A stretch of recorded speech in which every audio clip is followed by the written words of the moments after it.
All right, we are live. Greetings and welcome back once again. This is Amoni Israel, Solonomics 101 Left Project. Yummy courage, all that lovely, great stuff. Yeah, my apologies about yesterday. I got caught up with the Sylvester, Surviving Sylvester documentary, the R. Kelly, and you know how I am a little bit with the information.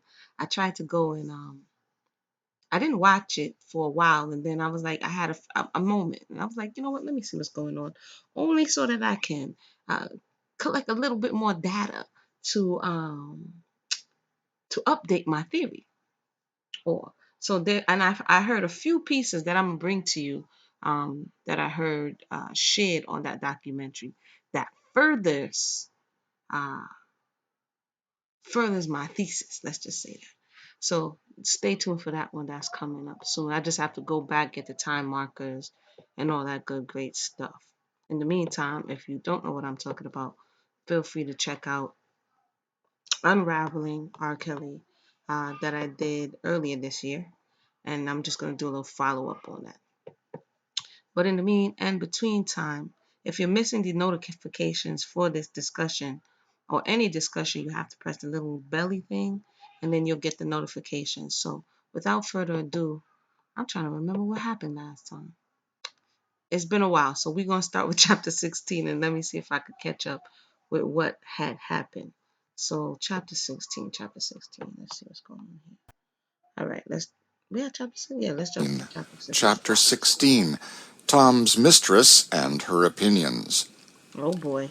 And now, Marie, said St. Clair, your golden days are dawning. Here is our practical, business-like New England cousin who will take the whole budget of cares off your shoulders and give you time to refresh yourself and grow young and handsome. The ceremony of delivering the keys had better come off forthwith. This remark was made at the breakfast table a few mornings after Miss Ophelia had arrived. I'm sure she's welcome, said Marie, leaning her head languidly on her hand. I think she'll find one thing if she does, and that is that it's we mistresses that are the slaves down here. Oh, certainly, she will discover that, and a world of wholesome truths besides, no doubt, said St. Clair. Talk about our keeping slaves as if we did it for our convenience, said Marie.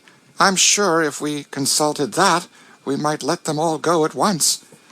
Evangeline fixed her large, serious eyes on her mother's face with an earnest and perplexed expression and said simply, What do you keep them for, Mamma? I don't know, I'm sure, except for a plague. They are the plague of my life. I believe that more of my ill health is caused by them than by any one thing. And ours, I know, are the very worst that ever anybody was plagued with. Oh, come, Marie, you've got the blues this morning, said St. Clair. You know 'tisn't so. There's Mammy, the best creature living. What could you do without her? Mammy is the best I ever knew, said Marie, and yet Mammy now is selfish, dreadfully selfish. It's the fault of the whole race. Selfishness is a dreadful fault, said St. Clair gravely. Well, now, there's Mammy, said Marie.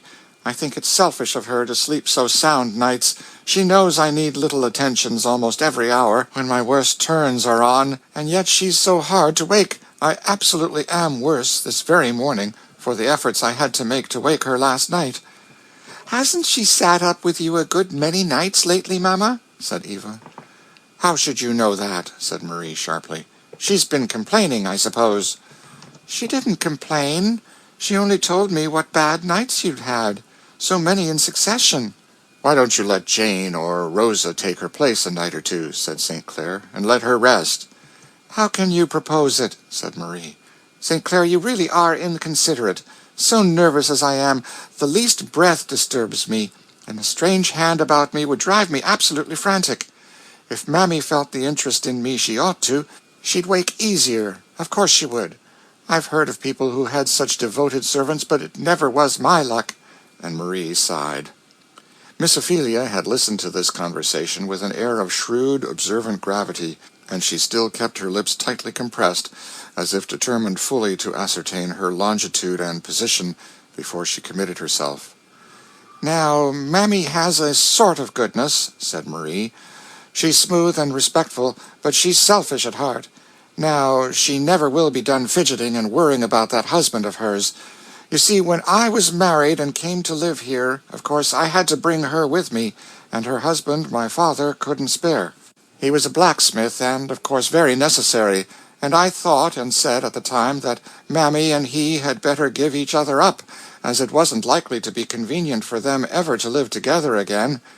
I wish now I'd insisted on it and married Mammy to somebody else, but I was foolish and indulgent and didn't want to insist. I told Mammy at the time that she mustn't ever expect to see him more than once or twice in her life again, for the air of Father's place doesn't agree with my health, and I can't go there, and I advised her to take up with somebody else, but no, she wouldn't. Mammy has a kind of obstinacy about her in spots that everybody don't see as I do. "Has she children?" said Miss Ophelia. "Yes, she has two." "I suppose she feels the separation from them." "Well, of course, I couldn't bring them. They were little dirty things. I couldn't have them about. And besides, they took up too much of her time. But I believe that Mammy has always kept up a sort of sulkiness about this. She won't marry anybody else, and I do believe now, though she knows how necessary she is to me and how feeble my health is, she would go back to her husband tomorrow if she only could. I do indeed," said Marie. "They are just so selfish now, the best of them." "It's distressing to reflect upon," said St. Clair dryly. Miss Ophelia looked keenly at him and saw the flush of mortification and repressed vexation and the sarcastic curl of the lip as he spoke. "Now, Mammy has always been a pet with me," said Marie. "I wish some of your northern servants could look at her closets of dresses, silks, and muslins, and one real linen cambric she has hanging there. I've worked sometimes whole afternoons trimming her caps and getting her ready to go to a party. As to abuse, she don't know what it is. She never was whipped more than once or twice in her whole life. She has her strong coffee or tea every day with white sugar in it. It's abominable, to be sure, but St. Clair will have high life below stairs, and they, every one of them, live just as they please. The fact is, our servants are overindulged. I suppose it is partly our fault that they are selfish and act like spoiled children, but I've talked to St. Clair till I'm tired." "And I, too," said St. Clair, taking up the newspaper. Eva, the beautiful Eva, had stood listening to her mother with that expression of deep and mystic earnestness which was peculiar to her. She walked softly round to her mother's chair and put her arms round her neck. "Well, Eva, what now?" said Marie. "Mamma, couldn't I take care of you one night, just one?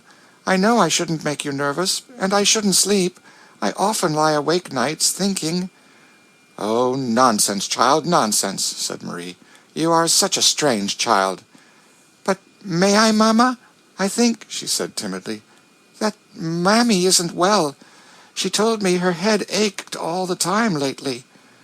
"Oh, that's just one of Mammy's fidgets. Mammy is just like all the rest of them. Makes such a fuss about every little headache or finger ache. It'll never do to encourage it, never. I'm principled about this matter," said she, turning to Miss Ophelia. "You'll find the necessity of it. If you encourage servants in giving way to every little disagreeable feeling and complaining of every little ailment, you'll have your hands full. I never complain myself. Nobody knows what I endure. I feel it a duty to bear it quietly, and I do."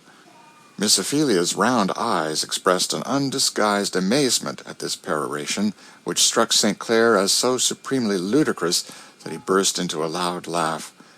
"St. Clair always laughs when I make the least allusion to my ill health," said Marie, with the voice of a suffering martyr. "I only hope the day won't come when he'll remember it," and Marie put her handkerchief to her eyes. Of course, there was rather a foolish silence. Finally, St. Clair got up, looked at his watch, and said he had an engagement down street. Eva tripped away after him, and Miss Ophelia and Marie remained at the table alone. "Now that's just like St. Clair," said the latter, withdrawing her handkerchief with somewhat of a spirited flourish when the criminal to be affected by it was no longer in sight. "He never realizes, never can, never will, what I suffer, and have for years. If I was one of the complaining sort, or ever made any fuss about my ailments, there would be some reason for it. Men do get tired, naturally, of a complaining wife. But I've kept things to myself, and borne, till St. Clair has got in the way of thinking I can bear anything." Miss Ophelia did not exactly know what she was expected to answer to this. While she was thinking what to say, Marie gradually wiped away her tears and smoothed her plumage in a general sort of way, as a dove might be supposed to make toilette after a shower, and began a housewifely chat with Miss Ophelia concerning cupboards, closets, linen presses, storerooms, and other matters of which the latter was, by common understanding, to assume the direction, giving her so many cautious directions and charges that a head less systematic and businesslike than Miss Ophelia's would have been utterly dizzied and confounded. "And now," said Marie, "I believe I've told you everything, so that when my next sick turn comes on, you'll be able to go forward entirely without consulting me. Only about Eva, she requires watching." "She seems to be a good child, very," said Miss Ophelia. "I never saw a better child." "Eva's peculiar," said her mother. "Very. There are things about her so singular. She isn't like me now, a particle," and Marie sighed, as if this was a truly melancholy consideration. Miss Ophelia, in her own heart, said, "I hope she isn't," but had prudence enough to keep it down. "Eva always was disposed to be with servants, and I think that well enough with some children. Now, I always played with father's little negroes. It never did me any harm. But Eva somehow always seems to put herself on an equality with every creature that comes near her. It's a strange thing about the child. I never have been able to break her of it. St. Clair, I believe, encourages her in it. The fact is, St. Clair indulges every creature under this roof but his own wife." Again, Miss Ophelia sat in blank silence. "Now, there's no way with servants," said Marie, "but to put them down and keep them down. It was always natural to me from a child. Eva is enough to spoil a whole house full. What she will do when she comes to keep house herself, I'm sure I don't know. I hold to being kind to servants. I always am. But you must make 'em know their place. Eva never does. There's no getting into the child's head, the first beginning of an idea, what a servant's place is. You heard her offering to take care of me nights, to let Mammy sleep. That's just a specimen of the way the child would be doing all the time, if she was left to herself." "Why," said Miss Ophelia bluntly, "I suppose you think your servants are human creatures, and ought to have some rest when they are tired." "Certainly, of course. I'm very particular in letting them have everything that comes convenient, anything that doesn't put one at all out of the way, you know. Mammy can make up her sleep some time or other. There's no difficulty about that. She's the sleepiest concern that I ever saw. Sewing, standing, or sitting, that creature will go to sleep, and sleep anywhere and everywhere. No danger but Mammy gets sleep enough. But this treating servants as if they were exotic flowers or china vases is really ridiculous," said Marie, as she plunged languidly into the depths of a voluminous and pillowy lounge, and drew towards her an elegant cut-glass vinaigrette. "You see," she continued in a faint and ladylike voice, like the last dying breath of an Arabian jessamine, or something equally ethereal, "you see, Cousin Ophelia, I don't often speak of myself. It isn't my habit. It isn't agreeable to me. In fact, I haven't strength to do it. But there are points where St. Clair and I differ. St. Clair never understood me, never appreciated me. I think it lies at the root of all my ill health. St. Clair means well, I am bound to believe, but men are constitutionally selfish and inconsiderate to woman. That, at least, is my impression." Miss Ophelia, who had not a small share of the genuine New England caution, and a very particular horror of being drawn into family difficulties, now began to foresee something of this kind impending. So, composing her face into a grim neutrality, and drawing out of her pocket about 1.25 yards of stocking, which she kept as a specific against what Dr. Watts asserts to be a personal habit of Satan when people have idle hands, she proceeded to knit most energetically, shutting her lips together in a way that said as plain as words could, You needn't try to make me speak. I don't want anything to do with your affairs." In fact, she looked about as sympathizing as a stone lion. But Marie didn't care for that. She had got somebody to talk to, and she felt it her duty to talk, and that was enough. And reinforcing herself by smelling again at her vinaigrette, she went on. "You see, I brought my own property and servants into the connection when I married St. Clair, and I am legally entitled to manage them my own way. St. Clair had his fortune and his servants, and I'm well enough content he should manage them his way. But St. Clair will be interfering.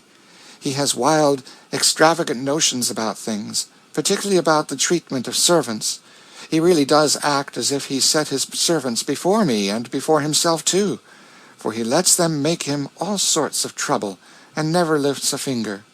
Now, about some things St. Clair is really frightful. He frightens me, good-natured as he looks in general. Now he has set down his foot that, come what will, there shall not be a blow struck in this house except what he or I strike, and he does it in a way that I really dare not cross him. Well, you may see what that leads to, for St. Clair wouldn't raise his hand if every one of them walked over him, and you see how cruel it would be to require me to make the exertion. Now, you know these servants are nothing but grown-up children." "I don't know anything about it, and I thank the Lord that I don't," said Miss Ophelia shortly. "Well, but you will have to know something, and know it to your cost if you stay here.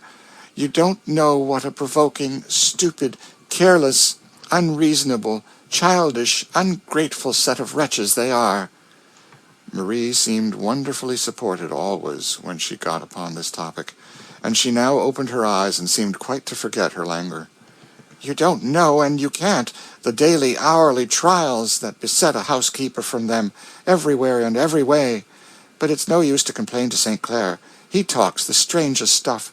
He says we have made them what they are, and ought to bear with them. He says their faults are all owing to us, and that it would be cruel to make the fault and punish it too. He says we shouldn't do any better in their place, just as if one could reason from them to us, you know." "Don't you believe that the Lord made them of one blood with us?" said Miss Ophelia shortly. "No, indeed not. A pretty story, truly. They are a degraded race." "Don't you think they've got immortal souls?" said Miss Ophelia with increasing indignation. "Oh, well," said Marie, yawning, "that, of course, nobody doubts that. But as to putting them on any sort of equality with us, you know, as if we could be compared, why, it's impossible. Now, St. Clair really has talked to me as if keeping Mammy from her husband was like keeping me from mine. There's no comparing in this way. Mammy couldn't have the feelings that I should. It's a different thing altogether. Of course it is. And yet St. Clair pretends not to see it. And just as if Mammy could love her little dirty babies as I love Eva. Yet St. Clair once really and soberly tried to persuade me that it was my duty, with my weak health, and all I suffer, to let Mammy go back and take somebody else in her place. That was a little too much even for me to bear. I don't often show my feelings. I make it a principle to endure everything in silence. It's a wife's hard lot, and I bear it. But I did break out that time, so that he has never alluded to the subject since. But I know by his looks and little things that he says that he thinks so as much as ever, and it's so trying, so provoking." Miss Ophelia looked very much as if she was afraid she would say something, but she rattled away with her needles in a way that had volumes of meaning in it, if Marie could only have understood it. "So you just see," she continued, "what you've got to manage. A household without any rule, where servants have it all their own way, do what they please, and have what they please, except so far as I, with my feeble health, have kept up government. I keep my cowhide about, and sometimes I do lay it on, but the exertion is always too much for me. If St. Clair would only have this thing done as others do." "And how's that?" "Why, send them to the calaboose, or some of the other places to be flogged. That's the only way. If I wasn't such a poor, feeble piece, I believe I should manage with twice the energy that St. Clair does." "And how does St. Clair contrive to manage?" said Miss Ophelia. You say he never strikes a blow. Well, men have a more commanding way, you know. It is easier for them. Besides, if you ever looked full in his eye, it's peculiar, that eye, and if he speaks decidedly, there's a kind of flash. I'm afraid of it myself, and the servants know they must mind. I couldn't do as much by a regular storm and scolding as St. Clair can by one turn of his eye, if once he is in earnest.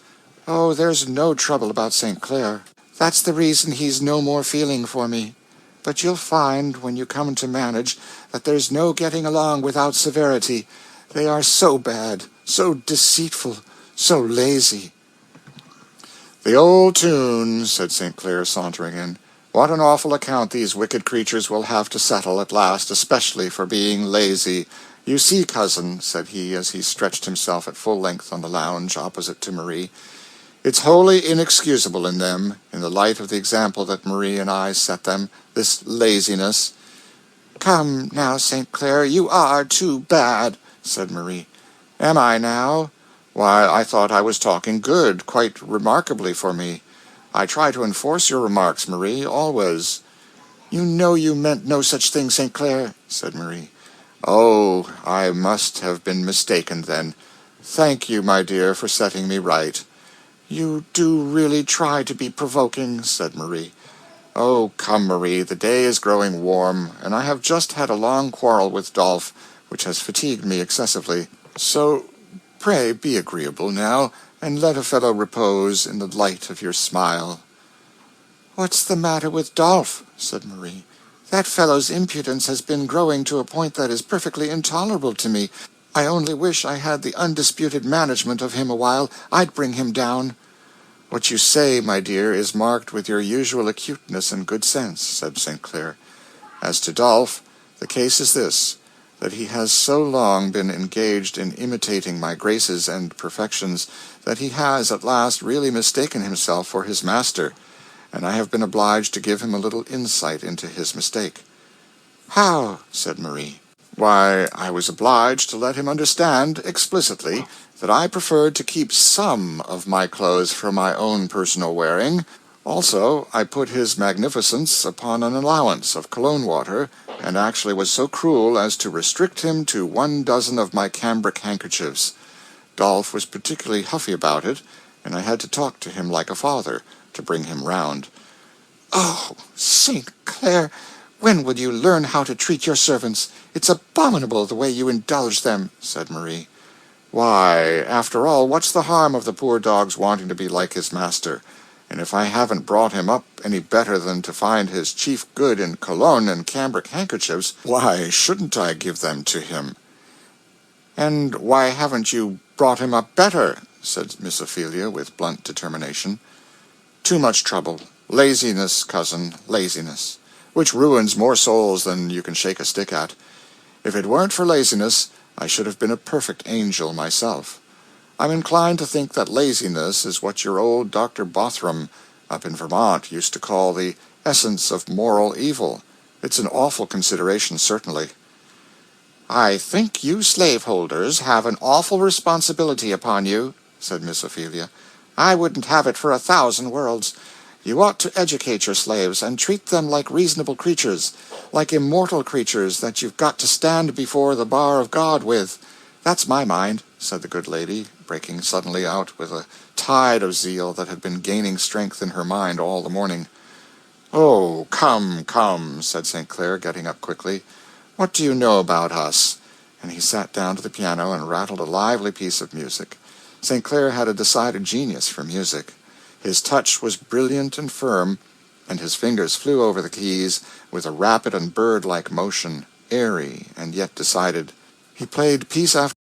For those who just joined us, we are listening to chapter 16, I believe, of Uncle Tom's Cabin. I'm just taking notes as we go.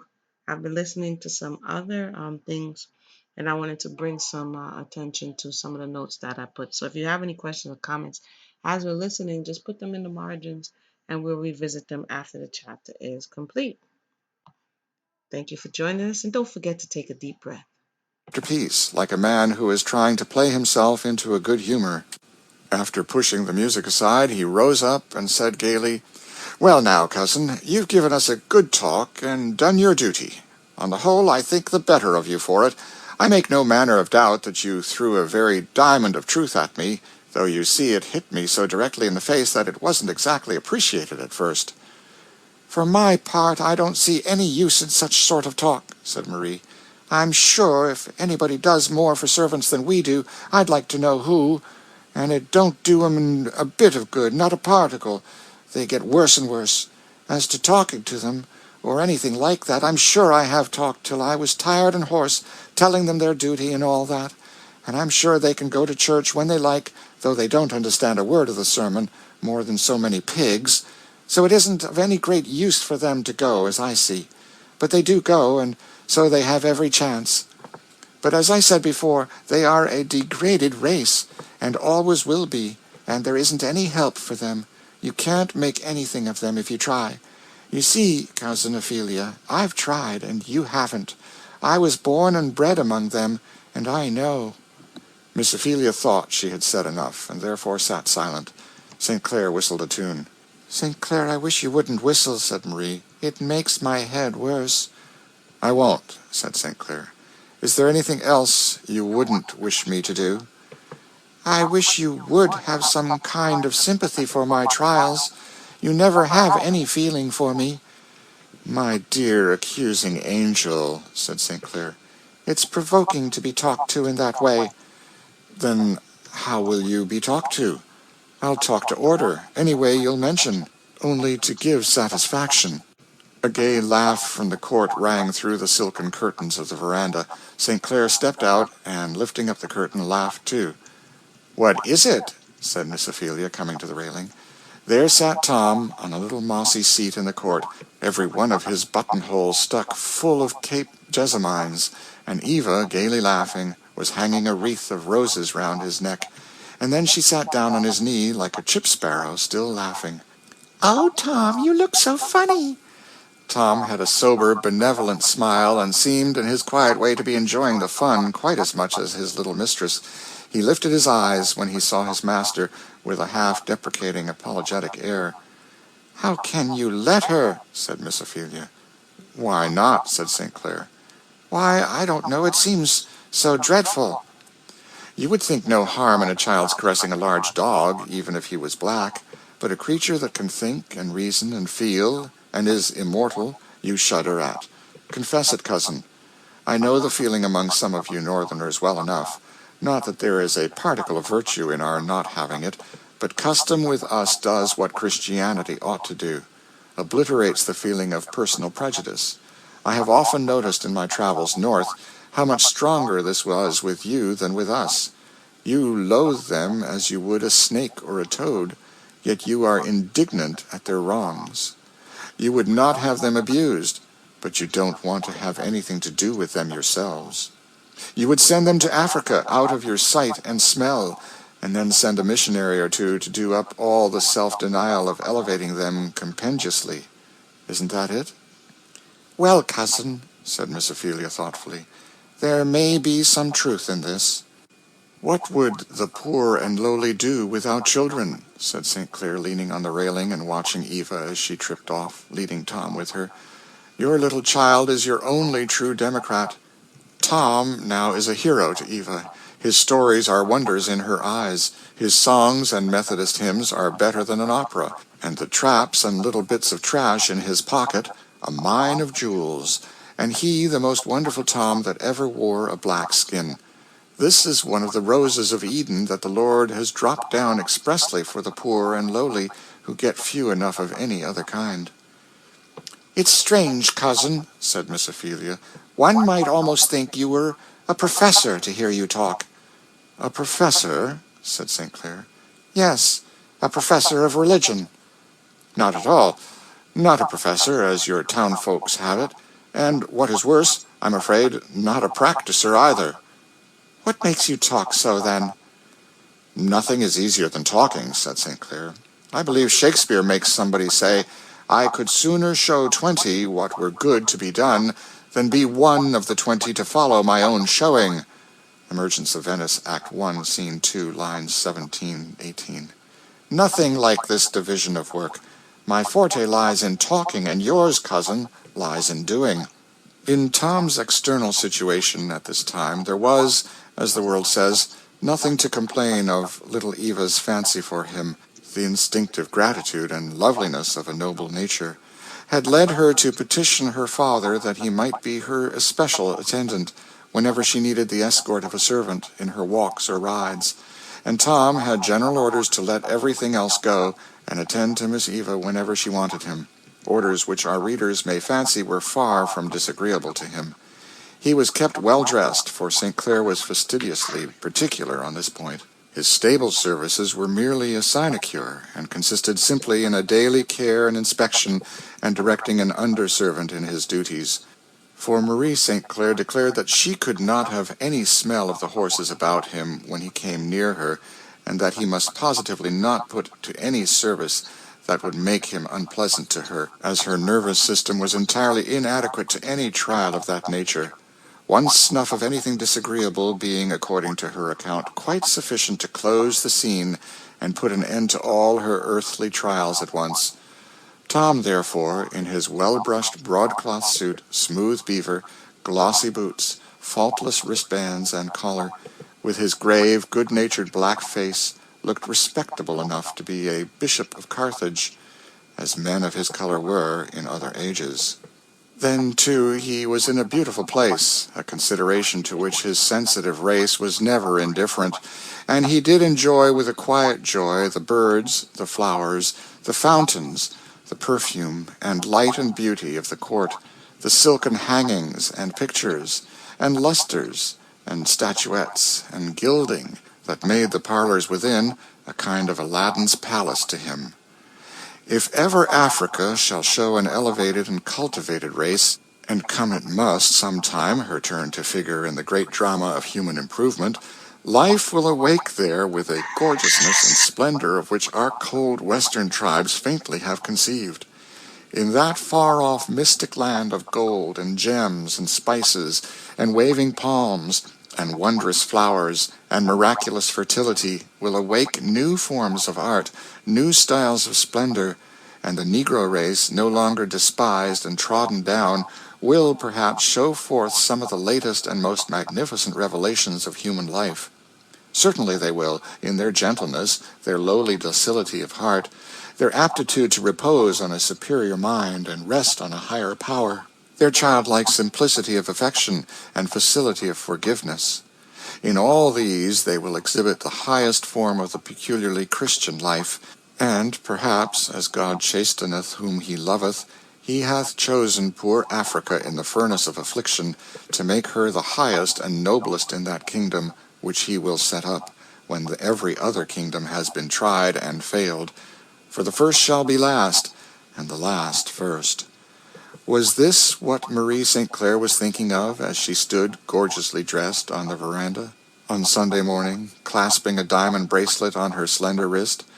Most likely it was, or if it wasn't, it was something else. For Marie patronized good things, and she was going now in full force, diamonds, silk, and lace, and jewels and all, to a fashionable church, to be very religious. Marie always made a point to be very pious on Sundays. There she stood, so slender, so elegant, so airy and undulating in all her motions, her lace scarf enveloping her like a mist. She looked a graceful creature, and she felt very good and very elegant indeed. Miss Ophelia stood at her side, a perfect contrast. It was not that she had not as handsome a silk dress and shawl, and as fine a pocket handkerchief, but stiffness and squareness and bolt uprightness enveloped her as indefinite yet appreciable a presence as did grace her elegant neighbor. Not the grace of God, however. That is quite another thing. "Where's Eva?" said Marie. "The child stopped on the stairs to say something to Mammy." And what was Eva saying to Mammy on the stairs? Listen, reader, and you will hear, though Marie does not. "Dear Mammy, I know your head is aching dreadfully." "Lord bless you, Miss Eva. My head allers aches lately. You don't need to worry." "Well, I'm glad you're going out. And here," and the little girl threw her arms round her, "Mammy, you shall take my vinaigrette." "What? Your beautiful gold thing thar with them diamonds? Lor, miss, 'twouldn't be proper no ways. Why not? You need it, and I don't. Mamma always uses it for headache, and it'll make you feel better. No, you shall take it, to please me, now.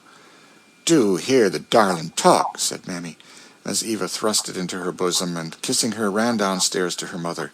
What were you stopping for? I was just stopping to give Mammy my vinaigrette to take to church with her. Eva, said Marie, stamping impatiently, your gold vinaigrette to Mammy? When will you learn what's proper? Go right and take it back this moment. Eva looked downcast and aggrieved, and turned slowly. I say, Marie, let the child alone. She shall do as she pleases, said St. Clair. St. Clair, how will she ever get along in the world? Said Marie. The Lord knows, said St. Clair, but she'll get along in heaven better than you or I. Oh, Papa, don't, said Eva, softly touching his elbow. It troubles Mother. Well, cousin, are you ready to go to meeting? Said Miss Ophelia, turning square about on St. Clair. I'm not going, thank you. I do wish St. Clair ever would go to church, said Marie, but he hasn't a particle of religion about him. It really isn't respectable. I know it, said St. Clair.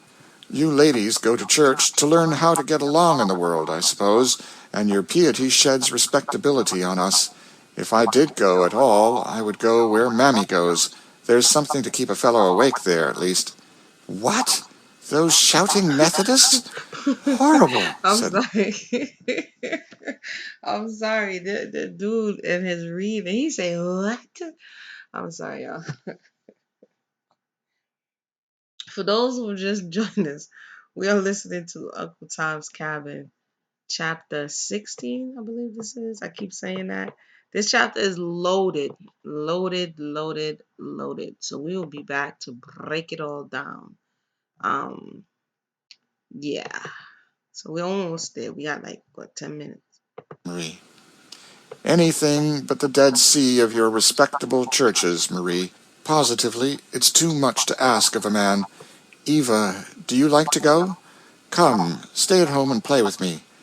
Thank you, Papa, but I'd rather go to church. Isn't it dreadful tiresome? Said St. Clair.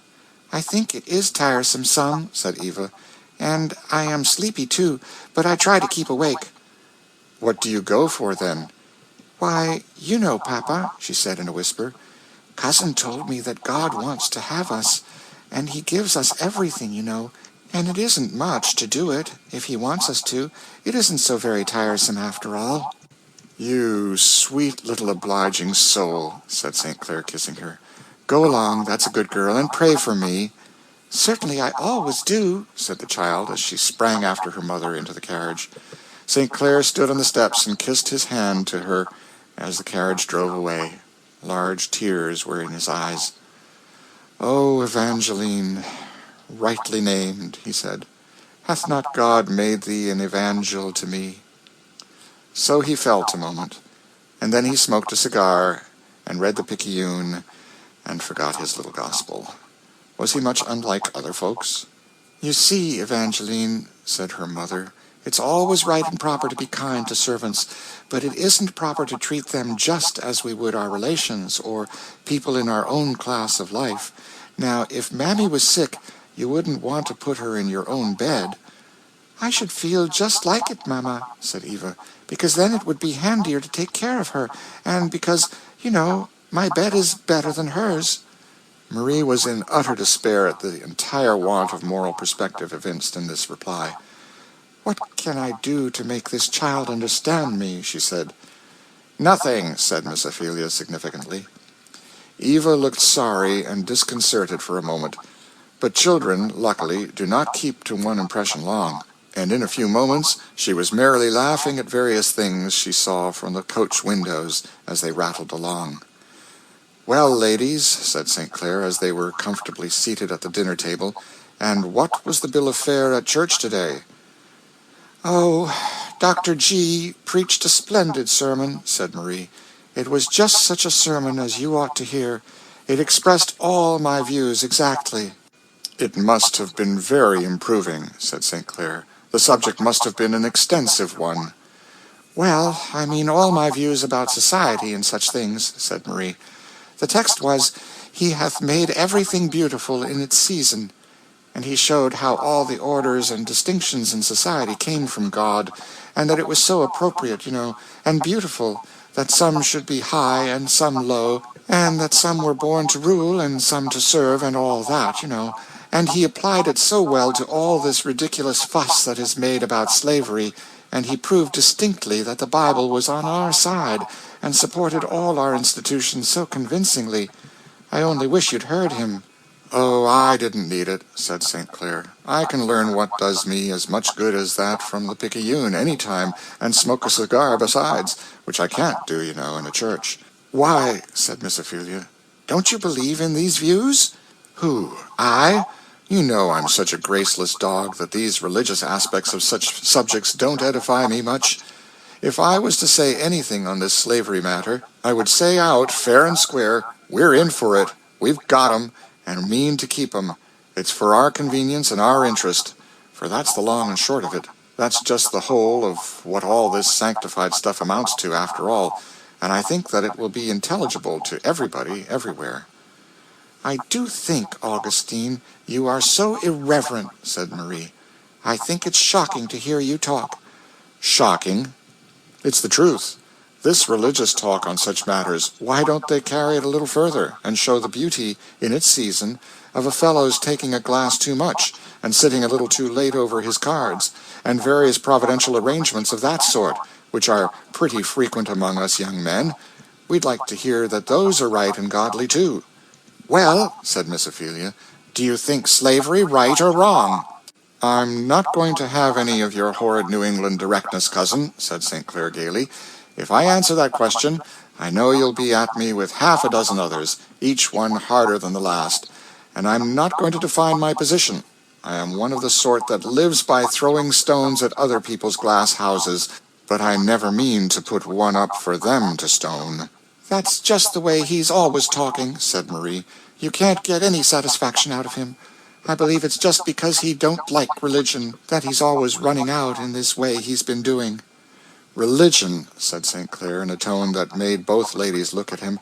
Religion. Is what you hear at church religion? Is that which can bend and turn and descend and ascend to fit every crooked phase of selfish, worldly society religion? Is that religion which is less scrupulous, less generous, less just, less considerate for man than even my own ungodly, worldly, blinded nature? No. When I look for a religion, I must look for something above me, and not something beneath. Then you don't believe that the Bible justifies slavery, said Miss Ophelia. The Bible was my mother's book, said St. Clair. By it she lived and died, and I would be very sorry to think it did. I'd as soon desire to have it proved that my mother could drink brandy, chew tobacco, and swear, by way of satisfying me that I did right in doing the same. It wouldn't make me at all more satisfied with these things in myself, and it would take from me the comfort of respecting her, and it really is a comfort in this world to have anything one can respect.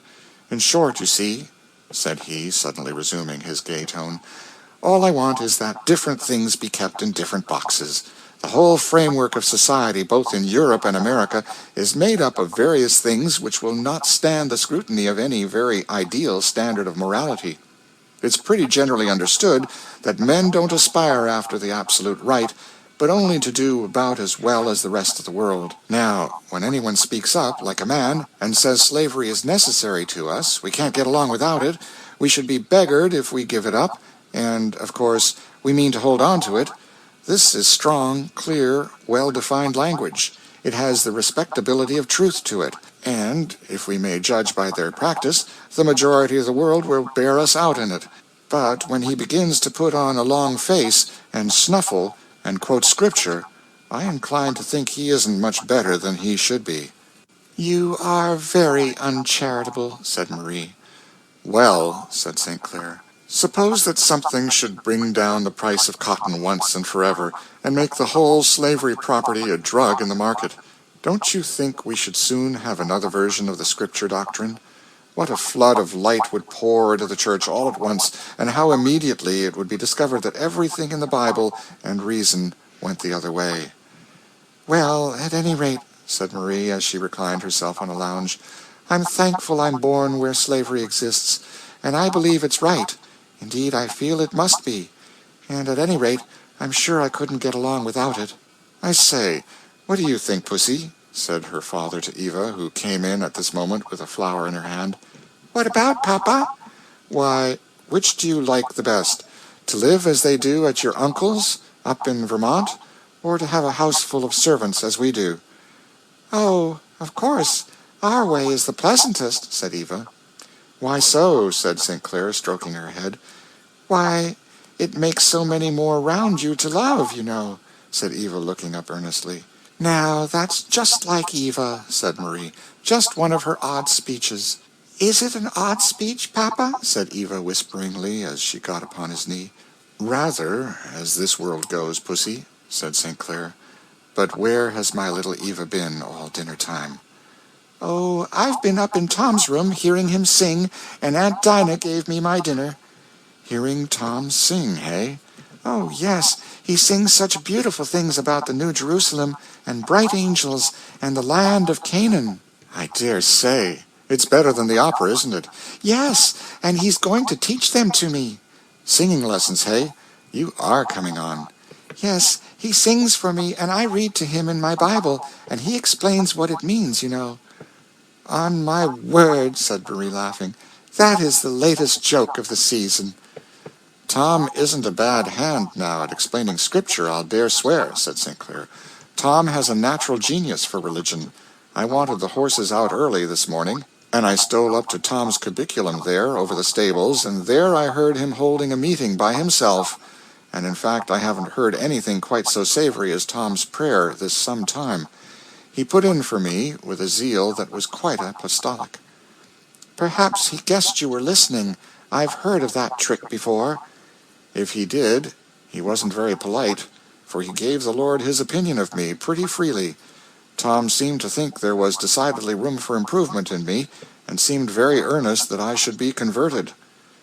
"I hope you'll lay it to heart," said Miss Ophelia. "I suppose you are much of the same opinion," said St. Clair. "Well, we shall see, shan't we, Eva?" End of chapter 16. Chapter 17. The Freeman's Defense. Right. So chapter 16. I don't know if it's because I took a day off or what, but chapter 16 is one of those chapters that you could write a whole paper on. If y'all don't know by now, I love research. Chapter 16 is like, whoa, for those who just joined us, greetings and welcome. We just listened to chapter 16 of Uncle Tom's Cabin. There's so many telling things. I'm going to go to the top of this conversation here. Because it's just, yeah. So we're having this, or the author, Harriet, I'm going to call her Harriet, all right? She's illustrating these varying degrees of feelings on the institution of slavery. Those who would die hard for it, those who didn't think it should exist, those who were indifferent. And she was sharing her thoughts on how one should treat a servant. I don't know why you keep calling them servant, because you enslaved them. In other places, a servant would not be a perpetual slave. The difference, as we know, for the institution of slavery in America and the Caribbean, South America, was this thought of chattel slavery, where you are, if you're born to the mother who is enslaved, then you are enslaved for life. You didn't do anything, you just was born a slave, right? So there's a difference between, oh, you was in debt, this happened, so you went into indentured servitude, or something happens and you sell yourself for, you contract yourself and then it's up. That's not what was happening. So they had to build an entire framework to, quote, keep the Negroes in line, right? And so that's what they did. So Marie is defending this framework that one has to have the psychological aspect of your less than, and this is why I'm doing too. This is why I'm talking about the abuse. Usually when you see abuse, Someone has all the reasons why the person should be abused. This person is not capable, or this person is less than, and this person, they have all of these reasons where they have put in their mind that they're superior, and the person or the people group who they're abusing is less than, and therefore they have the right to do it. We hear that in Marie's rationale, right? Um, hmm, so very interesting. Mammy, I had a thought, and I guess I'm a flesh the thought out a little bit. I'll come back and flesh that thought out concerning Mammy. Um, Now the projection. I was just listening to how many people came across, and Brother Philippe did a number of interviews with the author, Dr. D'Angelo, of White Privilege. I mean, not white privilege, White Fragility. How many people have heard of that book or heard some of her lectures? I was revisiting some of the lectures this week, as a matter of fact, and concerning the laziness and that thought process that we hear Marie projecting in this narrative in chapter 16. Dr. D'Angelo, Robin D'Angelo, she shares some things. It's a good, I'm going to share this. Let me share y'all the link. Y'all can listen to it at your own leisure. But she says some things about racism, white supremacy, and she's European. And this is what she says concerning what the mind game that Europeans have played and continue to play. So we hear it without no filter, with no chaser. You know, like they say, straight with no chaser. In the early 1800s, 1700s, they were saying things with no chaser. Now it's a little bit hidden, and we're a bit confused about what they mean and how they feel. But at that time, there was no chaser. And so we're listening to a book from that time period. And so we can hear directly, you're dirty, you're shiftless, you're lazy, you're good for nothing. These are all of the verbal, this falls under the verbal and psychological abuse category of how people break people's spirit, right? But this is what she says concerning racism. Racism is a system, not an event. But I'm going to play a little bit of what she says concerning the projections, which is what Marie is doing. Marie is actually the lazy one, and she projects that onto Mammy because Mammy's not supposed to sleep. Mammy is supposed to sacrifice herself. Mammy is supposed to make Marie the center of her world, right? So when she talks about selfishness, she's really talking about herself. When she's talking about laziness, she's really talking about herself. And so take a listen to this. I'm going to repeat it. It's a system, not an event. And how do we cope with the moral trauma of what I just read to you? Resmaa Menakem has a beautiful book, My Grandmother's Hands, where he talks about racial trauma. There's a trauma, I believe, to white people of racism, but I don't think it's a moral trauma, right? And it's a piece of white fragility, not being able to face our complicity in this system. Well, historically, we projected our... We were just listening to the moral discussion that she and Sinclair were having, and she was trying to find a place that her conscience could be at peace. So she tells Sinclair, well, you should have came because the pastor was where I was and he's in agreement. And so the reader or the narrator or the visitor is saying, well, if the table shifted, I bet, or Sinclair was saying actually, if the table shifted, I bet you would find a reason as to why it wouldn't agree. So instead of saying the reason why we're saying that you should be enslaved is purely economic, they had to find a moral one because their conscience wouldn't let them live with it purely being economic exploitation. So they had to find a reason as to why they're doing this. Now listen to what she's speaking about. Sins onto the black body. Hold on, let me push that back. Hold on. About 2/3 of the way through employment discrimination, and we are in forces.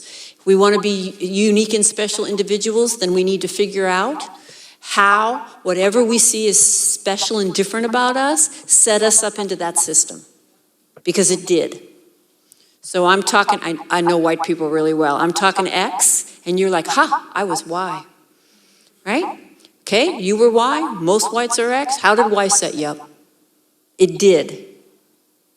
Right? The question is not if, it's how. Okay. I'm going to repeat it. It's a system, not an event. And how do we cope with the moral trauma of what I just read to you? Resmaa Menakem has a beautiful book, My Grandmother's Hands, where he talks about racial trauma. There's a trauma, I believe, to white people of racism, but I don't think it's a moral trauma, right? And it's a piece of white fragility, not being able to face our complicity in this system. Well, historically, we projected our sins onto the black body, right? Lazy, shiftless, criminal. We projected our sins onto the black body. Today, in addition to doing that, we obscure the system of racism that we uphold and we exempt ourselves from its forces. So she says historically, we just heard and could visualize Marie doing the very same thing that how many years later, how many centuries later, this European doctor, and I think she's in sociology, is saying that historically the European has projected their sins because that's part of the what's the word I'm looking for here? The psychosis. That's part of it. You have to absorb yourself of guilt. So all, like, I remember the last time I said teeth no like say teeth with lang bag. All the things that you are, you have to say the other person is, because you have to get that off of you and get it off your conscience. So she says historically we, meaning the European, projected our sins onto the black body. You're dirty, you're a thief. You know what I'm saying? You're a liar. You can't be trusted. You're lazy. You're shiftless. And like Queen T said, well, how can they be lazy if they're the ones who are out in the field all day and you're the one inside fanning yourself, talking about you feel faint? And so we see the psychology of the way in which the melanated bodies were abused and the system that she goes on to talk about, the system of white supremacy and racism that is layered with all of these ways in which you steal or rob or transfer power from the oppressed to the oppressor. So check out that video because it's deep. But I'm gonna keep going here. That video, I mean, she's been on Philippe Matthews a number of times, and this one right here is where she's just doing a straight lecture. And she also has the book White Fragility. So check that out. Let's see here. There's something else that I wanted to touch on. Mm-hmm. Queen T said Becky is a trip. Mm-hmm. Oh, the other thought is that the Thomas Jefferson, like I said before, he said it. They don't feel like we do. So the thought is that your pain is lesser than their pain because they're more elevated than you. So even if you have a husband, you don't have the affections towards your husband as they would, and you don't have the affections towards your child as they would. That's to justify tearing you apart. That's to justify promiscuity because I said it one time and somebody got in their feelings like, oh, slavery promoted childhood, I mean teenage pregnancy. I'm like, yeah, have you read about slavery? So it also promoted promiscuity because you hear what Maria's saying. Oh, I told Mammy to forget about the husband and get somebody else. So this thought about marriage and commitment not being as serious in the melanated community, it comes from a place where someone who is over you is forcing you in many situations. We see the same thing with George. George was like, yo, Eliza, if I told you what the dude wants for me, you wouldn't be talking what you're talking right now. And that's part of the reason George ran away. Because his master's like, I don't like you going down there, and I don't like those peoples. And even though you may be married, quote, and you may have children, I don't care. I don't want you around them, right? And this also goes into the genome and the epigenetics of how we view relationships and the validity of relationships and how they stand together. So people who come down later and be like, the black family was pulled apart by feminism, I'm like, oh, okay, tell me more, tell me more. um yeah, I was just saying Mammy's tired. I experienced something similar to this when I was younger. I'm gonna share a little story time. Can I share a little story time? And share your thoughts on the thing. When I was younger, when I was younger and I was living down in Fort Lauderdale, I was like, oh, do living work, living work, CNA, HHA, and I went to go live in. I just started it. This is me trying to figure out where I belong, who am I, what am I, where am I. So I tried many jobs. Anyway, I get this living job um the stay-in one for this elder. She's like 90 something years old. And why I laughed with the Marie lady as she was talking about Mammy is because this is the way the woman was acting. Like you go to make sure she don't fall down in the shower, but you're not the maid. If they need a maid, they come and clean up. You know what I'm saying? But you help them with little light things around the house. And homegirl must have thought it was 18, you know what I'm saying, 92 or 1823 or something, because she had that, oh, I get up at weird hours of the night. I'm an insomniac. If I want to bathe at 4 o'clock in the morning, you should be there to make sure I don't fall. And I'm like, yo, lady. So it's a true story. So I was so tired. Like this lady's waking me up at all time of night. I'm not sleeping. I was so tired that I was like sitting down and I fell asleep. You know how the lady was like, "Oh, Mammy is sleeping when she's Mammy is sleeping when she's sewing or she's sleeping when she's doing this." I just fell asleep. And then she busts in the room and she's like, "Oh, is this what they're paying you for? To fall asleep on a job?" I'm like, "Yo, lady, I'm gonna need you to back up." So I called the agency, like, yo, get me off this case ASAP because this lady is crazy. Homegirl comes in there, she starts doing just like Marie. That's why I'm like, I couldn't be me. I have something. I don't know. My ancestors must have been like the rebels because this lady came and she was all crying about how I should, this is a true story, how I should wash her girdle. I'm like, yo, lady, you violating right now. Then she found herself crying over the sink, this, that, and the third. I'm like, yo, they didn't hire me for all of what you talking about. I should brush out her bed. I'm like, yo, get this lady so her son comes. And I'm like, yo, your mom's is tripping. He was like, yeah, that's how she is. She ran off my father. So you know what Amuna did? I just called the agency like, yo, get me off this case ASAP because this lady's crazy. And that was just like no more than 3 days. Thank you, baby. No more than 3 days. So I could only imagine.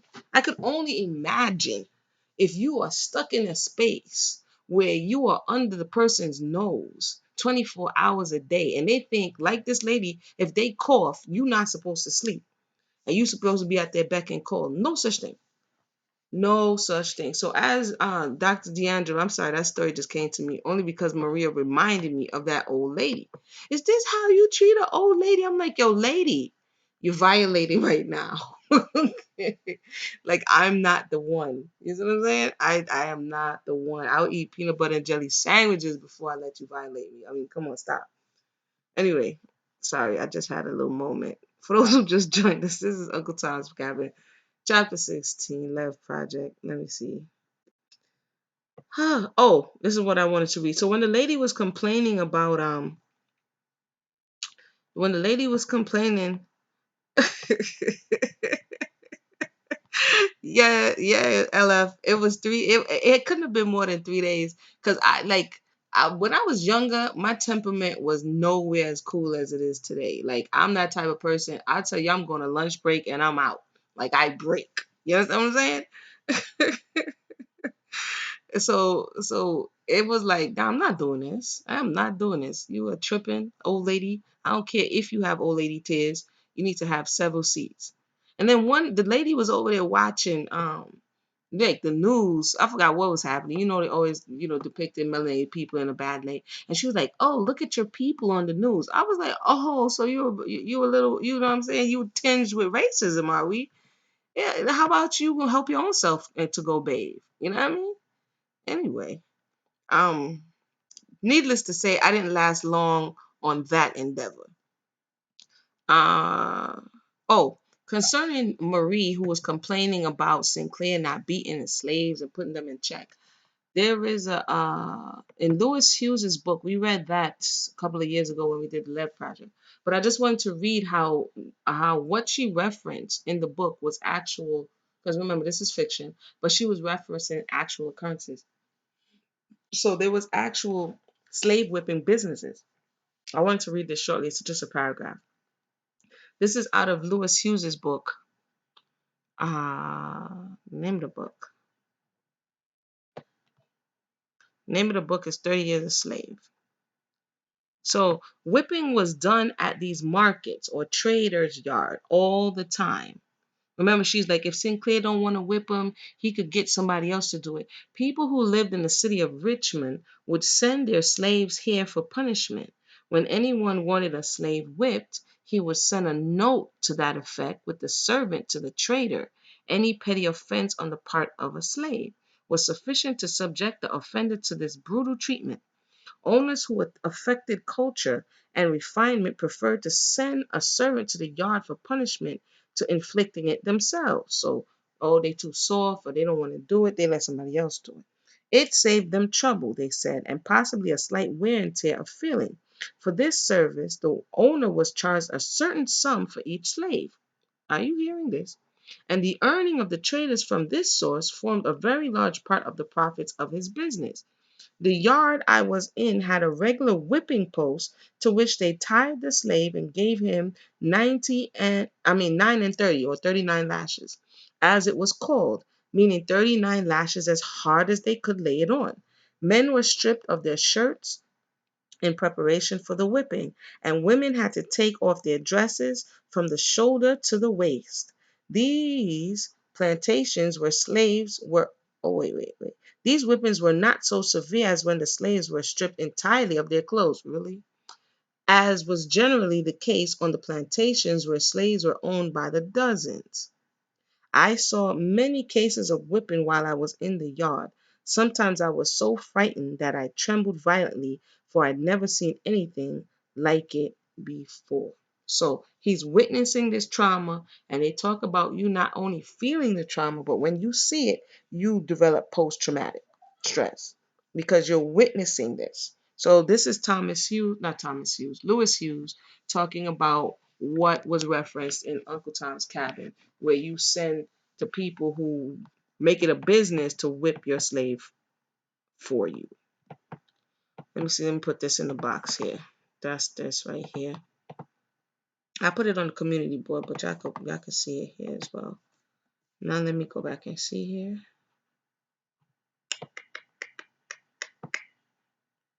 I wanted to talk about that.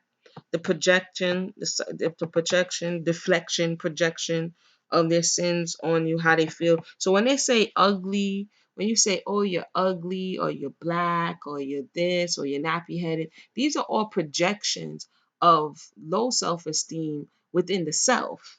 You see what I'm saying? So this is why you see oftentimes, even in today's space and time, oh, you're ugly, but I'm going to go get Botox to enlarge my lips. Oh, you're ugly, but I'm going to go get to, arch my eyebrows. Or I'm going to get something, I'm going to get butt injections and hip injections to look like you, but yet still I'm saying that you're ugly. Or I'm going to go to the tanning bed so that I can get browner skin, but yet still at the same time I'm telling you you're ugly. It's a mind game. It's a mind game. Let's see here. Oh, the perpetual children. We'll come back and talk about that. We'll come back and talk about the perpetual children, like she says, oh, they're perpetual children, and talk about the mammy, because that's a whole nother conversation. Yep, and Marie is toxic. There's another thing. We see it in Roots, we see it in all these places where the European woman was often jealous of, at this point, she's jealous of all of the enslaved because she feels as though Sinclair spends more time with them and Sinclair cares more about them than her. In Roots, we see Chicken George's father, I forget his name, Chicken George, I can't remember his name, or George. His wife is in her feelings. Let me see if I can get that, only because his wife is off the chain. But his wife is in her feelings because he goes for the night walk to go check. You know what I'm saying? So the European man was more, even though he professed this disdain, he was more inclined. Like he said, I would rather go to Mammy's church than yours because Mammy's church is lit. And this fueled feelings of resentment and indifference and hatred and bitterness towards the melanated bodies from the European woman. So we talked about laziness. Mm. Another thing that came to my mind too is that whole tirade she went on about degraded waste and always will be and can't make anything of them. And even though if this is a fictional narrative, to consider how many times this book at that time was not only read but sold and distributed. These are the seeds of the thoughts that all the other countries, because they said it was translated into like 20 other languages, all of the other people in all of the other countries, not having necessarily seen a melanated person from the West, but they will have reference in their minds to say, it's like we never been to China, but you will say, oh, I know Bruce Lee. I know a kung fu movie. So the closest that you can um, reference is something that you've seen. You know what I mean? On a movie.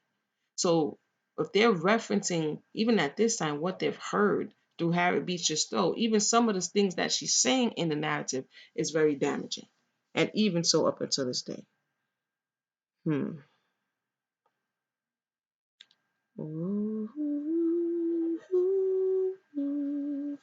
I'm sorry, I'm just going through the comments here. So thank y'all for coming through. Sinclair is a very interesting character. We talked about the sermon. Yo, little Eva needs to stay out of Tom's room. She trying to set Tom up, man. Stay away from you. The Tom needs to stay away from little Eva. Okay, Queen T said this is the rhetoric they tell immigrants when entering the country. I have heard from other races about African Americans. Mm-hmm. That conscience will eat at an individual. Yep, a person has to find some way. Yep, they have to tell themselves something. In the 90s, I had a Becky tell me, hold on, Queen T say, we.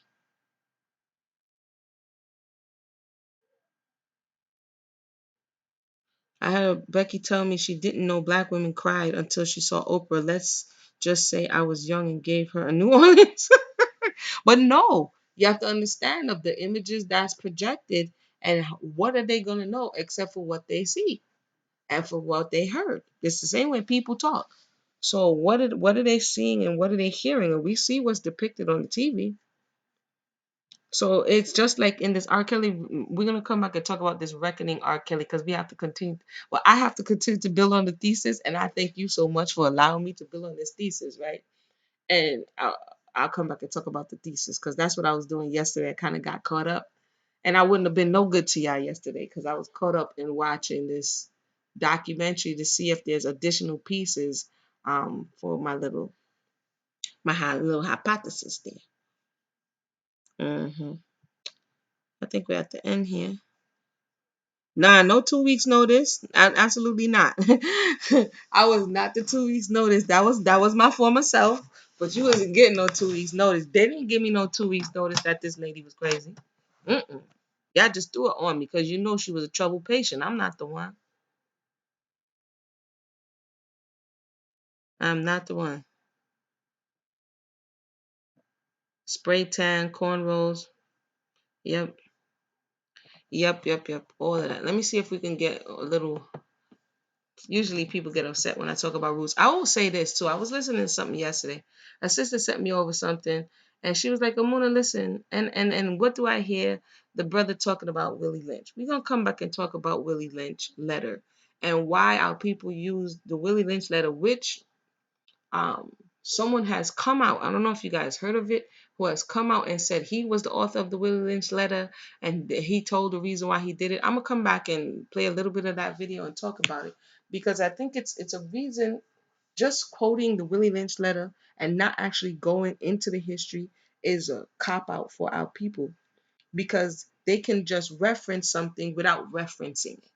It's like taking cliff notes and you say, well, where did you get this from? Where did this happen at? They can't call any real names. They can't call any real places. And I said, I'm like, this is oversimplifying the reality because it was more complex than what we're saying. And according to what this elder said, he was the one who constructed this Willie Lynch letter and to kind of make sense of what it is that he was reading at the time.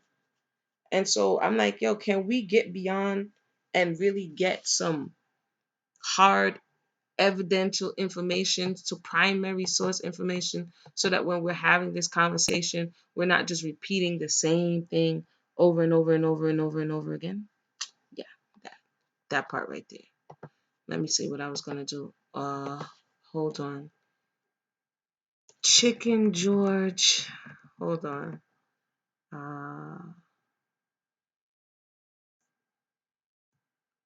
I don't know. I wasn't even prepared. George.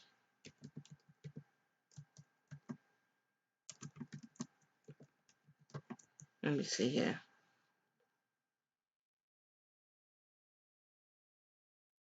Mm, I think I'm ready for the Chicken George one. It's when she was in the cabin. Let me just tell y'all the one more story. So when we moved to Ethiopia, right? And I think now that I'm looking back on some stuff, it all makes sense. When we moved to Ethiopia, I remember when we left here, the Roots DVD was one of the few media things that we brought.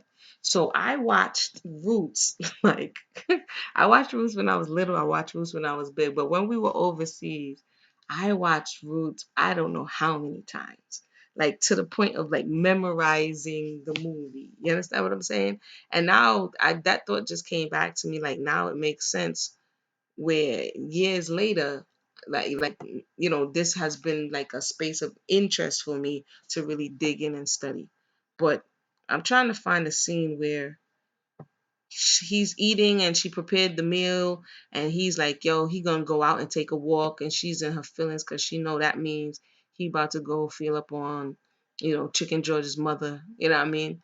And she's upset and indifferent. And I just kind of wanted to parallel that to what Marie is saying, and how she feels put off by Sinclair and not embraced and not respected as much as he's respecting those who enslaved men. The reality is the enslaved represented money to the master. You know what I'm saying? They represented money to the master. So while she's talking, he's going to look at his investment, and his investment happens to be more entertaining, more intriguing, more alluring. You know what I mean? And this is what pulled many of them, like Thomas Jefferson. They say Thomas Jefferson had all this to say. Oh, melanated people smell, and they're not as smart, and they don't feel. But he had what? Sally Hemings. And he had made so many children from a woman who he claimed was dirty and nasty and all of these other things. So, this is the dichotomy that existed during this time. So, thank you so much, Queen T. Shout out to Queen T for reminding the people, share, like, thumbs up the video. I know it's not the hype, you know what I mean? But this type of stuff, it's not hype. It's endurance. You know what I mean? It's not like, oh, blah, blah, blah. It's like endurance. And along the way, each of us collect information and data to elevate the conversation in our respective places. Now the conversation can go beyond Willie Lynch. Please let the conversation go beyond Willie Lynch. Father, help us. Now we can call different names. We could talk about Harriet Beecher Stowe's and the effects that it had, or we can talk about Lewis Hughes, and we could talk about Charles Ball, and we could talk about Frederick Douglass, and we could talk about Harriet Jacobs, and we could talk about all of these other narratives of people that are primary sources of what was happening during that time. And we can have an informed conversation for the purpose of replacing just these general, sweeping, sometimes unfactual ideas that we have that, people pass down to us, then we're just like, it's bad, it was really bad. You know what I mean? And that facilitates the healing because it becomes clearer, and we allow ourselves to feel like getting in your feelings when you hear Marie. That was real. Your ancestors would have heard that, and they would have felt that, and that would have been stuck in them, and they wouldn't have a space to express it. And us hearing it, what it's doing to us is what it would have done to them. But now we grow our emotional intelligence and can allow those feelings and emotions to find passage. You know what I'm saying? That's part of the healing process. When you feel something, if you stop it, then it stays inside. But if you allow it to flow through and you feel that energy and let it pass through and you express it or you deal with it or you break it down and you get understanding, then you no longer hold on to it. And then that facilitates the healing process. Oh, that's awesome, Queen T. She said she just shared that history about Thomas Jefferson with her son. Correct. We need to understand, like I'll play it one more time for those who just joined us, what Dr. D'Angelo said, because I think it's worth playing twice. Let's hear a little bit here. Wait, let me back it up a little bit. Wait a minute. And then I'll wind down. Hold on.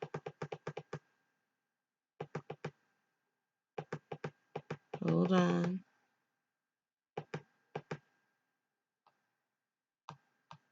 1431. Struggle and focus on this topic, your opinions are necessarily very limited. And no, a trip to Costa Rica, multiracial nieces and nephews, right? These are not sustained study, struggle, and focus. Now, how can I say that when I don't know most of the people in this room? And this, of course, is the first thing that tends to trigger white fragility, generalizing about white people. As a sociologist, I'm really comfortable generalizing about white people. Social life is predictable and patterned, in really observable ways, and we've got to grapple with those patterns. But I can say this, that your opinions without sustained study, struggle, focus, mistake making, relationship building, repair, they're superficial because nothing in society gives you the information you need to have more than that. In fact, you can get through graduate school in this country without ever discussing racism, can you not? You can get through teacher education in this country without discussing racism. And if you're in a progressive teacher education program, you'll have one required multicultural education class. But that doesn't mean you'll be talking about racism. You might just be talking about how to introduce ethnic authors in February. Right? You can get through law school, you can get through social work, right? You can be seen as qualified to lead a major or minor institution in this country, to lead a group of people, to supervise people. You can be seen as qualified to do those things with virtually no ability whatsoever to engage with any complexity or nuance in the issue of racism. Can you not? All right. So that is the first challenge, humility. Right? The second is individualism. Apparently white people do not understand socialization. Because we really think that we are exempt from it. And of course, the irony of that is because we're socialized to value the individual, we put a lot of effort there. But we think that, just because I say I am or want to be, I could be exempt from these forces. So that is another challenge. And again, generalizing, suggesting race has meaning for white people will often trigger white fragility. We think if we don't see it, it isn't there, and you haven't explained it to me yet enough so that I understand it, so I'm not really sure that could be valid. Right? And we tend to use our reactions as a way out. There is no way we're going to get where we need to go from a place of white comfort. And I am comfortable racially virtually 24/7.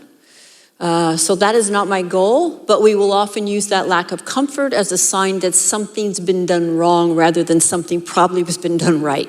And that we need to use that as a way in to the deeper framework that would cause such upset rather than use it as a way out.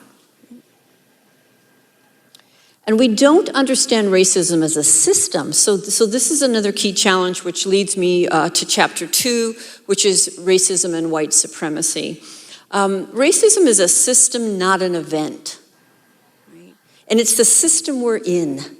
And none of us could be, and none of us were exempt from its forces. Right? But the way we're taught to think of racism functions beautifully to not only obscure the system, but to exempt us from its forces, right? Or to have us believe we are exempted from its forces.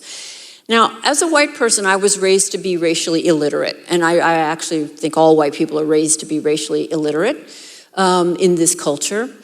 And in gaining racial literacy, I have had to understand not just the collective dynamics and dimensions of racism, but how racism impacts different groups who are perceived and defined as people of color, how it impacts them differently. Right? So not all peoples of color experience racism differently. The things I've internalized about different groups is different. Where and how they are positioned always in relation to whiteness or far away from whiteness, and how that manifests, right? All of that must be understood. But after a good 20 plus years of talking day in and day out to white people about racism, I feel very confident to say that there is something profoundly anti-Black in this culture. And that nothing seems to turn white people's cranks of resentment, like thinking Black people got something over on us that they didn't deserve. And the deeper belief is that they're inherently undeserving. I believe in the white mind, Black people are the ultimate racial other, right? And that there are these bookends.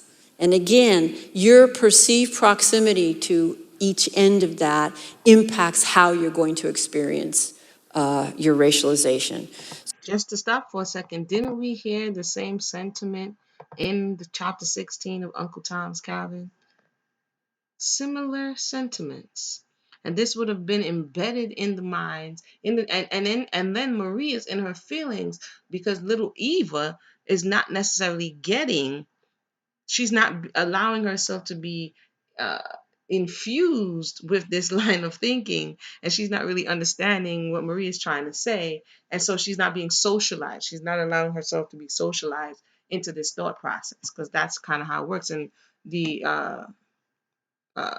D'Angelo is saying the very same things that we just listened to, and that was written 100 and plus years ago. Very, very interesting stuff. So having said that, and not really having time to do history, I just want to give you one glance at the trajectory of anti-Blackness in this country since its beginning, and this slide will be deliberately dense. We can literally think about it as state-sanctioned, organized crime, but at least discrimination against African Americans from the beginning. And it starts with kidnapping and 300 years of enslavement, torture, rape, and brutality, and it carries on. And about a quarter of the way in, you see bans on testifying against whites, which made it technically legal to murder Black people in this country, and you are now in my lifetime. And I'm going to say it again because, again, a lot of white people seem to think it ended a long time ago. We're in my lifetime about a quarter of the way through that slide. And then we see about 2/3 of the way through employment discrimination, and we are in 2018 with copious empirical evidence. Right? So let's pick it up there. Employment discrimination, educational discrimination, biased laws and policing practices, white flight, subprime mortgages, mass incarceration, the school to prison pipeline, disproportionate special ed referrals and punishments, testing, tracking, school funding, biased media representation, historical omissions, and so much more. It is a system, not an event. It's the system we're in, and none of us could be, and none of us were exempt from its forces. If we want to be unique and special individuals, then we need to figure out how whatever we see is special and different about us set us up into that system, because it did. So I'm talking, I know white people really well. I'm talking X, and you're like, I was Y, right? Okay, you were Y, most whites are X. How did Y set you up? It did. Right? The question is not if, it's how. Okay? I'm going to repeat it. It's a system, not an event. And how do we cope with the moral trauma of what I just read to you? Resmaa Menakem has a beautiful book, My Grandmother's Hands, where he talks about racial trauma. There's a trauma, I believe, to white people of racism, but I don't think it's a moral trauma, right? And it's a piece of white fragility, not being able to face our complicity in this system. Well, historically, we projected our sins onto the Black body, right? Lazy, shiftless, criminal. we projected our sins onto the black body. Today, in addition to doing that, we obscure the system of racism that we uphold and we exempt ourselves from its forces. Right? And we do this in a way that appears to be progressive, right? That race doesn't matter to us.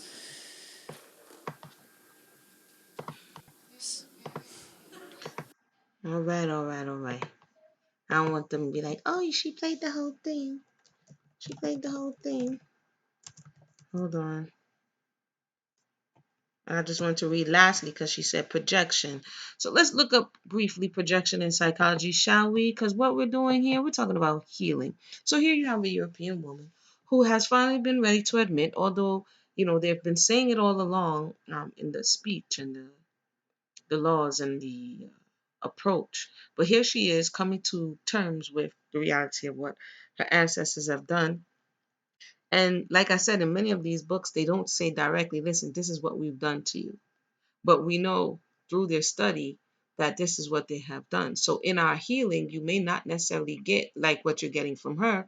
You may get clues of how to deal with it. And so that anger can be turned into something that will be beneficial as opposed to something that's destructive.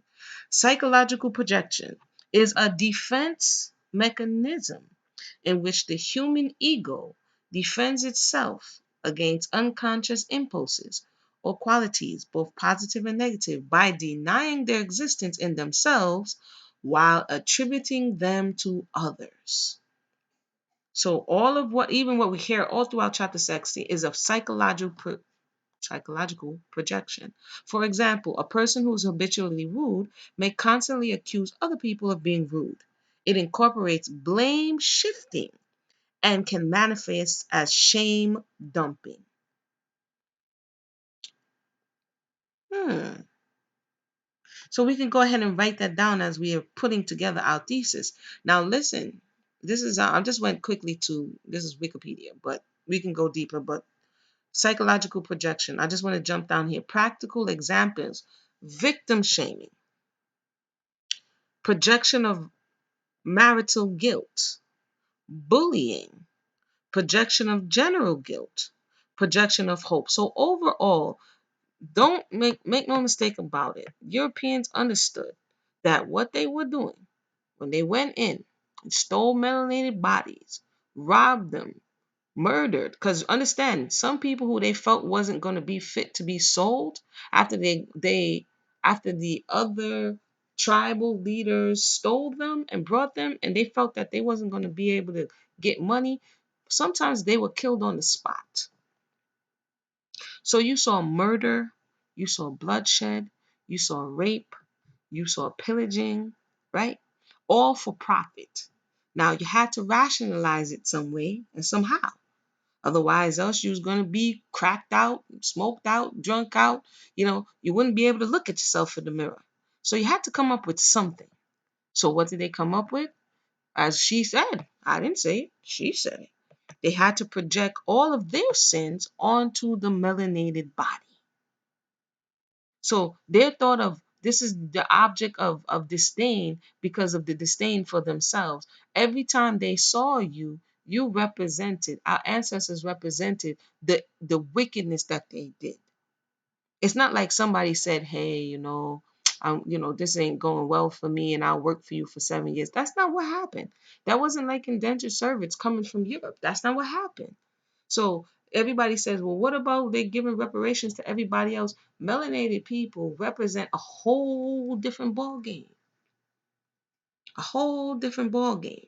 And if we understand that, then we can save some time with trying to do the comparison or to compare and contrast to other people's, because this is a whole different ball game right here.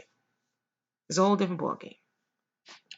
Okay, LF says you're gonna have to listen. Yeah, it's worth to listen. It's worth to listen. I'm gonna cop the book as well. I know I listened to a lot of the presentations, but I'm gonna cop the book, White Fragility. Although she's speaking to Europeans, she's kind of like the other elder. What's her name? Jane.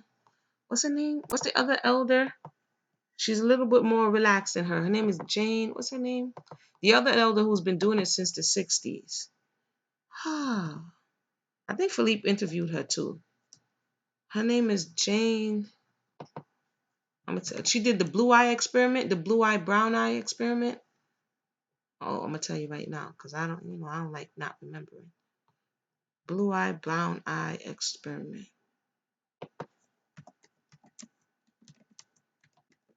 Hold on. Jane Elliott, that's her name. Jane Elliott. So she's kind of like along the lines of Jane Elliott. She's just a little bit more. Jane Elliott is kind of like in your face. She coming for you. So she's a little bit more laid back. But I say all that to say psychological projection. This is what Dr. Robin DiAngelo was just referencing. And so we can understand why they would be projecting. Jane Elliott. Why they would be projecting their sins.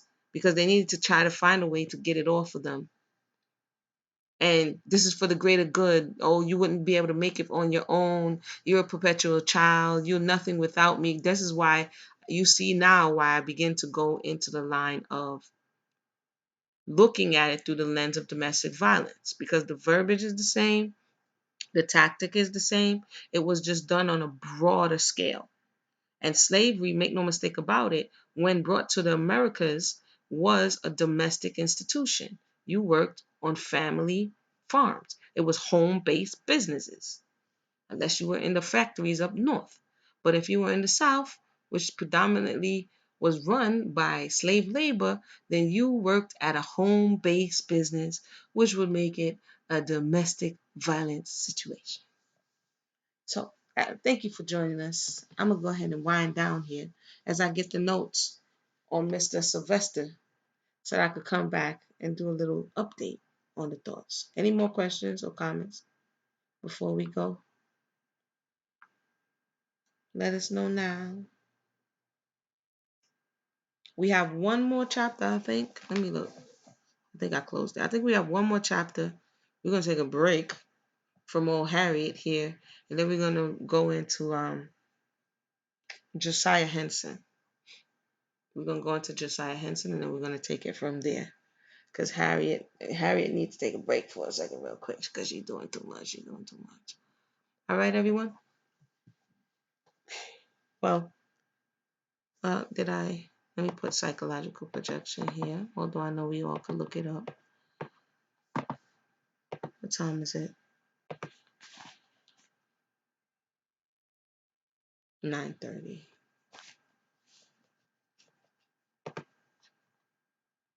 There you go. All praise be to the Most High, Queen T. Thank everybody for tuning in. Everybody have a blessed night. Everybody have a blessed night. We'll see you again soon. Oh, this is one more thing. The Lewis Hughes